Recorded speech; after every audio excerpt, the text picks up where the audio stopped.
డయేరియాపై AP ప్రభుత్వ పరంగా అన్ని రకాల జాగ్రత్తలు తీసుకుంటున్నామని వైద్య ఆరోగ్య శాఖ మంత్రి సత్యకుమార్ యాదవ్ పేర్కొన్నారు.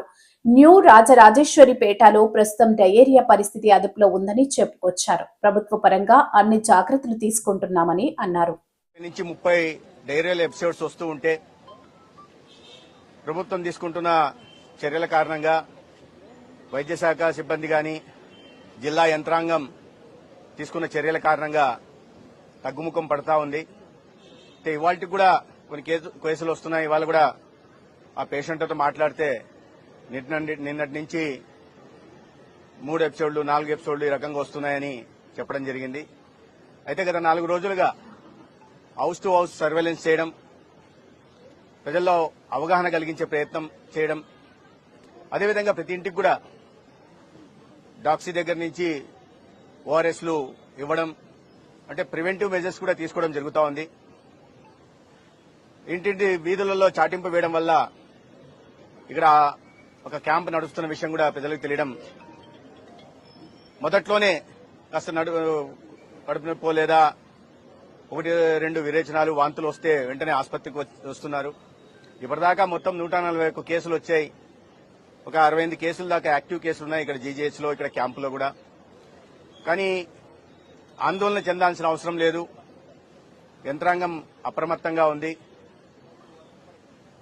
కానీ కొన్ని వదంతులు అక్కడక్కడ ఎవరో మరణించినట్టుగా అటువంటి వస్తున్నాయి. ఒక్కటి కూడా మార్టాలిటీ కేసు లేదు గత 4 రోజులుగా, రాదు కూడా. అయితే మేము ప్రజలను కూడా ఈ సందర్భంగా కోరుతున్నది ఏంటంటే అవగాహన కల్పిస్తున్నాం. అయినప్పటికీ కూడా కొన్ని చోట్ల ప్రధాన కారణంగా చూస్తే కొన్ని చోట్ల నీరు అని, పానీపూరి తినడం వల్ల అని, కొన్ని చోట్ల వంకాయతో కలిపిన ఎండు చేపలు తినడం కారణంగా అని, లేదా నిన్న మొన్నటి తినడం కారణంగా రకరకాలుగా చెప్తున్నారు. అయితే వీటిని అనేక రకాల వాటర్ శాంపిల్స్ ని, స్టూల్ ని కూడా శాంపిల్స్ తీసుకోవడం, పరీక్షల కోసం పంపడం జరిగింది. మొదటి విడత జరిగిన వాటిల్లో అన్ని కూడా నెగిటివ్ వచ్చాయి. రెండో విడత కూడా మళ్లీ పంపడం జరిగింది. బ్యాక్టీరియాలజికల్, బయోలాజికల్, మైక్రోబియల్ టెస్టుల కోసం పంపించడం జరిగింది. ఇవాళ ఆ రిపోర్టులు కూడా రావాల్సింది. వాటి వచ్చిన తర్వాత దీన్ని మరి కాస్త కులంకుషంగా పరిశీలించి కారణాలు ఎక్కడున్నాయి, నీరు ఎందుకంటే గత 3 రోజులుగా ఈ తాగుతున్న నీరు మున్సిపాలిటీ ద్వారా గాని లేదా ఈ ఆర్ఓ ద్వారా తాగుతున్న నీరును ఆపి ప్రభుత్వమే, జిల్లా యంత్రాంగమే నీటి సరఫరా చేస్తుంది. అయినప్పటికీ కూడా అక్కడక్కడ కేసులు వస్తున్నాయి. అయితే ఇది బుడమేరు ప్రాంతం, భూగర్భ జలాలు కూడా కలుషితమైనాయా, అటువైపు నుంచి ఏదన్నా ఈ ఆర్ఓ ప్లాంట్ల నుంచి నీరు తాగడం వల్ల వస్తుందా అనే విషయాన్ని గమనిస్తూ ఉన్నాం.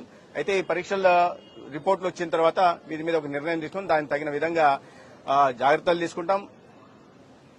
ఈ భవిష్యత్తులో కూడా ఇటువంటి పరిణామాలు మళ్లీ